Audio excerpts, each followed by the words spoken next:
მსოფლიოს ცნობილი ვარსკვლავების შავი ზღვის პირეთში ბათუმის პიაცაზე გრანდიოზულ კონცერტს უამრავი ადამიანი დაესწრო. დაუვიწყარი შთაბეჭდილებები, ლეგენდარული შემსრულებლები და საყვარელი კომპოზიციები. დღესასწაული გვიან ღამით გრანდიოზული ფეიერვერკით დასრულდა. საქველმოქმედო კონცერტიდან შემოსული თანხის ნაწილი სანდრა რულოვსის ინიციატივით ქალთა ონკოლოგიური დაავადებების მკურნალობას მოხმარდება. საღამოს დაწყებამდე საპატიო სტუმრებს საქართველოს პრეზიდენტი ოჯახთან ერთად შეხვდა. საუბრისას მიხეილ სააკაშვილმა 1994 წელს სტინგის კონცერტი გაიხსენა, რომელსაც ქვეყნის პირველი პირი ნიუ-იორკში დაესწრო. პრეზიდენტთან შეხვედრისას ასევე გაირკვა, რომ ლეგენდარული მუსიკოსები ჩვენს ქვეყანაში ჩამოსვლამდე საქართველოს შესახებ CNN-ის ეთერში გასულ რეპორტაჟებს უყურებდნენ.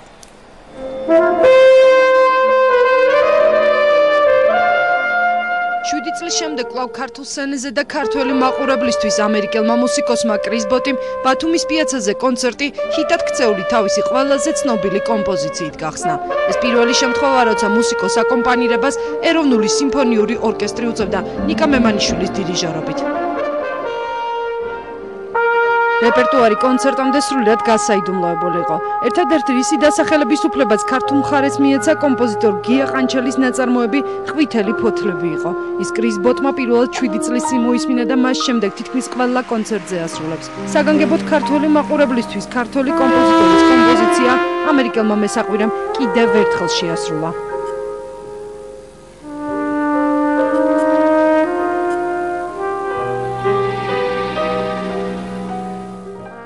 ამსტოვანებული ვარ, სიტყვები არ მყოფნის, არაჩვეულებრივი გარემო, არაჩვეულებრივი ქალაქში, არაჩვეულებრივი კონცერტი. ყველაფერი ძალიან მაგარია, ძალიან მაგარი მუსიკოსები, სტინგზე ხოლმე ლაპარაკი აღარ არის. ყველაფერი ძალიან მაგარია.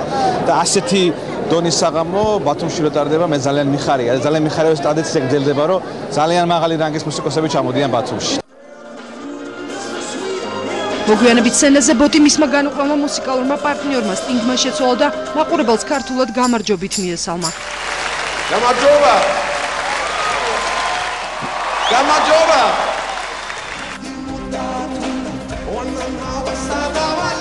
ინგლისელი ჯაზმენი საქართველოში და თანაც ბათუმის პიაცაზე პირველად ამღერდა. კონცერტში მონაწილეობის მისაღებად ინგლისელმა მომღერალმა ევროპაში სიმფონიური ტურნე შეწყვიტა. ცნობილი ჰიტ UW ვარდი სტინგმა ქართული არანჟირებით შეასრულა და სცენაზე ყველაზე პატარა მაყურებელიც აიყვანა. ჩემთვის დიდი ბედნიერებაა ბათუმში ყოფნა ამ შესანიშნავ ქალაქში და გამორჩეული მუსიკის მოსმენა. ძალიან მოხარული ვარ. კონცერტი კრის ბოტიმ პუჩინის ოპერიდან ტურანდოტის საფინალო კომპოზიციით დახურა და საღამო გრანდიოზული ფეიერვერკებით დასრულდა. ნანახი და მოსმენილით გამოწვეულ აღფრთოვანებას მაყურებელი ვერ მალავდა. კონცერტს ქართველების გარდა სხვა ქვეყნებიდან საგანგებოდ ლეგენდარული მომღერლებისთვის ჩამოსული სტუმრებიც ესწრებოდნენ.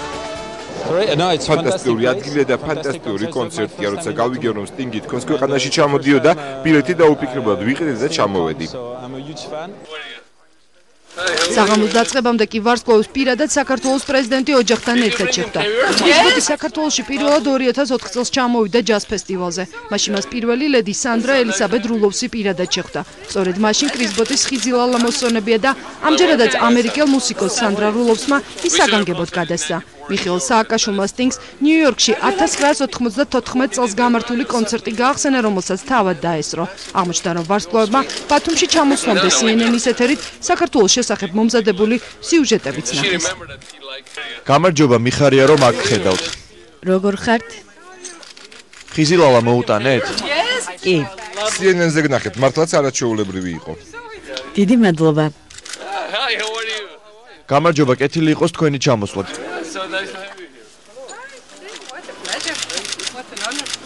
გაიცანით ჩემი მეუღლე და ვაჟი. ჩვენ 94-ში ვიყავით თქვენს კონცერტზე მედისონ სკვერზე, შესანიშნავი იყო. მართლა, ესე იგი ეს კონცერტი თქვენთვის ყოფილა. ახლაც მაქვს ბილეთები. დარწმუნებული ვარ აუდიტორია მოგეწონებათ. კი, ნამდვილად მოგეწონებოდათ, აქ ყველა თქვენ გეოლდებოდათ. მართლა, ნუ მეუბნებით ამას, თორემ ღელვას ვიწყებ. ეს მართლა ძალიან მნიშვნელოვანი მოვლენაა. სანდრას ახსოვს, რომ კრის წითელი ხიზილალა უყვარს. სხვათა შორის მეც თქვენთვის ისევ მაქვს. გონი კონცერტზე გაგვიანდებათ იჩქარეთ, წარმატებას გისურვებთ. მედიის წარმომადგენლებთან საგანგებო შეხვედრა ლეგენდარულმა მუსიკოსებმა ბათუმის ხედების ფონზე არჩიეს. სტინგმა ღიად განაცხადა, რომ სურვილი აქვს უკეთ გაიცნოს საქართველოს და ქართული მუსიკა, რაც შესაძლოა მის ახალ კომპოზიციებშიც აისახოს. კრის ბოტისთან ერთად ბრიტანელი ჯაზმენი არ გამორიცხავს ქვეყანაში კიდევ ერთხელ მსგავსი გრანდიოზული კონცერტის მოწყობას. მსოფლიო ტურნეების დროს საორკესტრო კონცერტებსაც ვაკეთებთ ხოლმე. 3-4 თვის წინ როცა ეს ყველაფერი დაიგეგმა, ლოს-ანჯელესში ტერასაზე ვისყიდით, იქ გადავწყვეტ რა პროგრამით წარმოდგარიყავით თქვენს წინაშე. ეს ისე უბრალოდ ხდება ხოლმე. ჩემი პირველი ვიზიტია საქართველოში, მინდა კიდევ ჩამოვიდე და უკეთ გავიცნო ეს ქვეყანა. მე მსმენია ცოტა რამ ქართული მუსიკის შესახებ საქართველოში ერთხელ უკვე ვიყავი. პირველად მაშინ მოვისმინე ყვითელი ფოთლები და ეს საოცრება იყო. როკ-ბენდი 3-4 ფერიანია, წითელი, ლურჯი, მწვანე.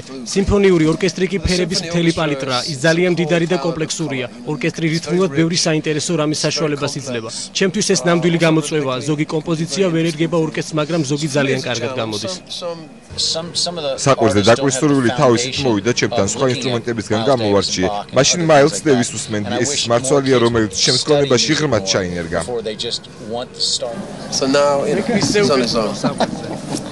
ამჟამად ახალი მუსიკალური ნაშრომების შექმნაზე ვფიქრობ, თუმცა როგორც წესი ამას ტურნეების დროს არ ვაკეთებ ხოლმე. აგვისტოში როცა მოგზაურობას მოვრჩები, ალბათ დავწერ რამე ახლოს. პიაცაზე გამართულ კონცერტს 2500 ადამიანი ესწრებოდა. მათთვის კი, ვინც ადგილების შეზღუდული რაოდენობის გამო დასწრება ვერ შეძლო, გრანდიოზულ საღამოს ბათუმის ცენტრში საგანგებოდ დამონტაჟებულ დიდ მონიტორზე ადევნებდა თვალს. კონცერტი საქველმოქმედო იყო და შემოსული თანხის ნაწილი საქართველოს პირველი ლედის ინიციატივითა და პატრონაჟით რეპროდუქციული ორგანოების ავტვისებიანი ონკოლოგიური დაავადებების მქონე ქალ პაციენტთა მკურნალობას მოხმარდება. სტინგი საქართველოდან უკვე გაემგზავრა ბრიტანელი მომღერლის თვითმფრინავმა ბათუმი დილით დატოვა. რამდენიმე საათში ქვეყანას დატოვებს მესაყვირე კრის ბოტიც. საქართველოს შემდეგ ისინი ევროპულ ტურნეს აგრძელებენ. კონცერტ სპეციალური სტუმრის სტატუსით ჰოლივუდელი რეჟისორი რენე ჰარლინის დაესწრო. მოწვეულმა რეჟისორმა საქართველოს უკვე დატოვა, მან ზღვისპირა ქალაქში ბინაც შეიძინა. ჰარლენმა შესაბამისი კონტრაქტი კომპანია ორბისთან გააფორმა. ხელშეკრულების თანახმად მის საკუთრებაში ახალ ბულვარში მშენებარე სახლის ერთ-ერთი ბინა გადავიდა. სახლი 45 კვადრატული მეტრის ფართობისა და 18 სართულზე მდებარეობს. რეჟისორის თქმით, ბინის შეძენის შემდეგ ის საქართველოში კიდევ უფრო ხშირად ჩამოვა.